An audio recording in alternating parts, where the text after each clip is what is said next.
what you follow, you attract, what you imagine, you become. What you say, you see, and what you hear influences the results you produce in your world.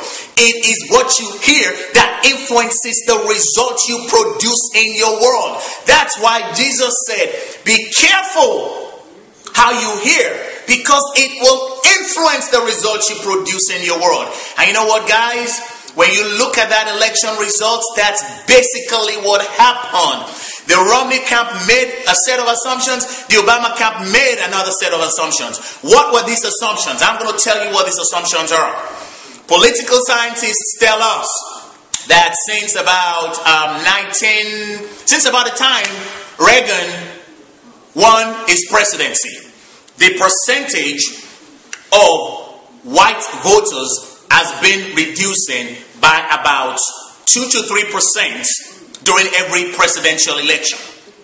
So, the last time Obama won, the percentage of white voters was 74%. African Americans, Hispanics, Asians, and the rest of the population was 26%. So, this is where consciousness, assumptions make all the difference in the world. Well, the people in the Romney camp made an assumption. And the assumption was this: Obama is unpopular. Obama is unpopular.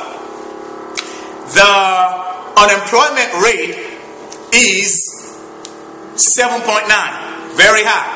There are 23 million people out of work.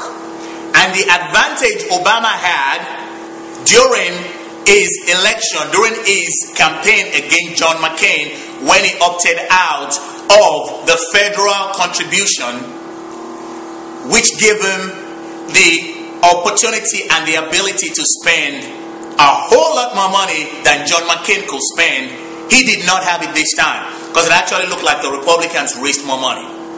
So if you look at everything from the Republican side, they had everything going for them.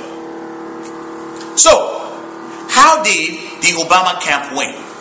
Well, these are the assumptions that the Romney camp made in this election 2012. They assumed that Obama was not going to be able to duplicate what he did in 2008, when he was able to get 26% when he was able to get the majority of the non-white voters out and the young people. Because they basically said, young people are the one suffering the most. They can't get jobs when they get out of college. And then African Americans, the national unemployment rate is about 7.9. Within the African American community, I think it's close to about 14-15%. And I think with Hispanics, probably about 10%. So their assumption was Obama is not going to be able to get out the same number of people he got out the last time. So as long as he's unable to duplicate what he did in 2008, what we are now going to do is we now need to make sure that we get out 74%. Repeat what we did last time with the white voters. As long as we're able to do that, Obama is toast. Okay? And if that had been what happened, Romney would have won the election, because it was sound reasoning, but it was based on false assumptions. The map was good. It looked good, but it was further away from the territory. The Obama camp, on the other hand, made a different set of assumptions. They decided that they were going to go precinct by precinct, and they were going to, as a matter of fact, they targeted the independent voters. This is what I read. They targeted the independent voters. They knew their likes, they knew their dislikes. As a matter of fact, I read something also that if you and I are next door neighbors and we are on our computer, we will get an ad from the Obama campaign, and the ad I'm going to get will be different from you, because they had pretty much studied the habits and the likes and the dislikes of those independent voters to the point where they knew how to appeal to them, how to approach them.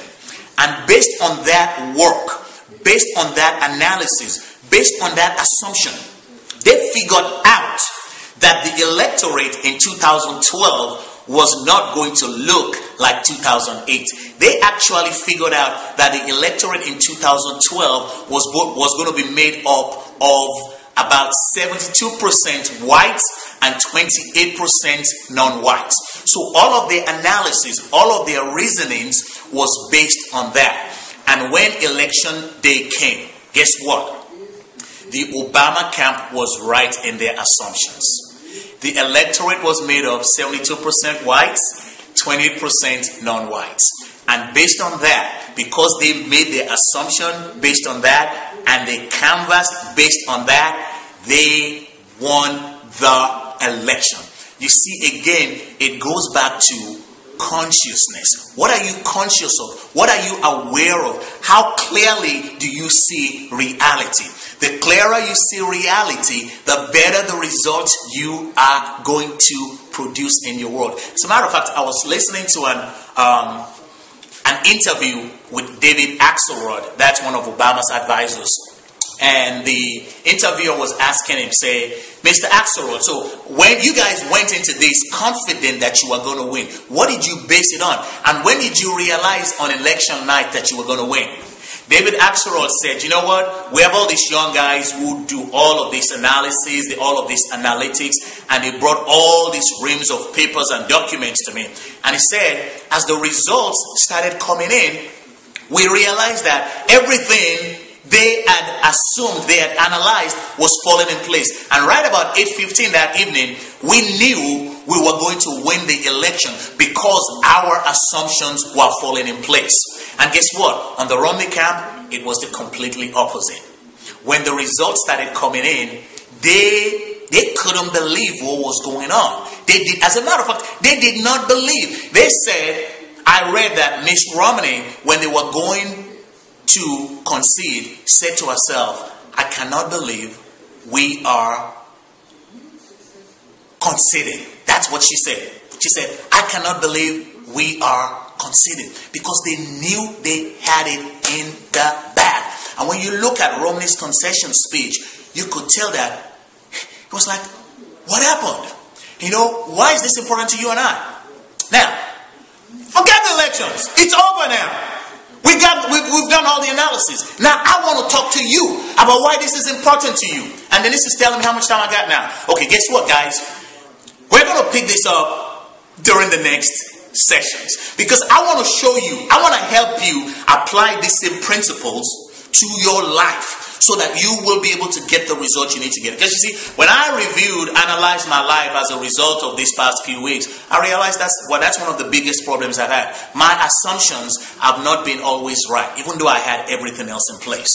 And I want to help you. I want to show you some of the things I've discovered and how you can put them to use in your life. So, remember, be careful what you pay attention to, because it sure will affect the results you produce in your world. I'll talk to you soon. Bye.